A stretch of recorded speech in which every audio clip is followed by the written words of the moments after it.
honestly, I've talked to a lot of guys in Richmond, and they always tell me like, Zach, you got a couple thousand people on your YouTube channel. Don't talk about Richmond.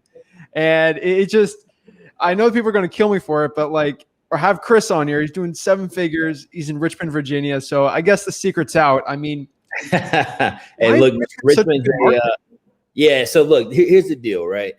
Richmond's a phenomenal market. I think. So here's my 2 markets. I don't mind sharing.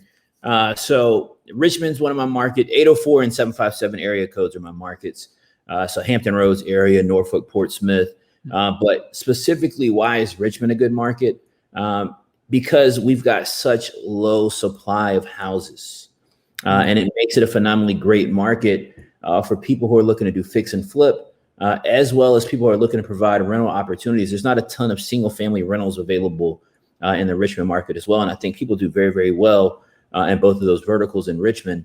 And quite frankly, man, the returns on wholesale deals in the city are insane, like absolutely insane. And the reason being is it's not like some of these like Midwest markets where you're going to deal with the smaller margin. You're going to be cracking 5,000, 10,000 a deal, something like that. In Richmond, when you get the right deals, you can crack some pretty heavy wholesale deals. I mean, we've done, $100,000 wholesale deals, $75,000 wholesale deals.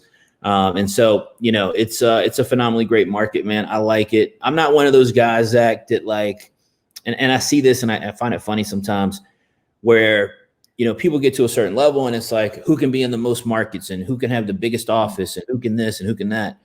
And people always ask me like, well, why are you only still doing stuff in Virginia? And it's like, dude, the market's sweet. Like we can do enough deals. It gives me the time to be able to do the online stuff. It gives me time to do some of my fix and flip stuff. And so, you don't always have to chase down the next biggest market or the next coolest market. Sometimes it's about identifying a strong market that you believe in and that you want to get behind and be a contributor to the growth that takes place in that area.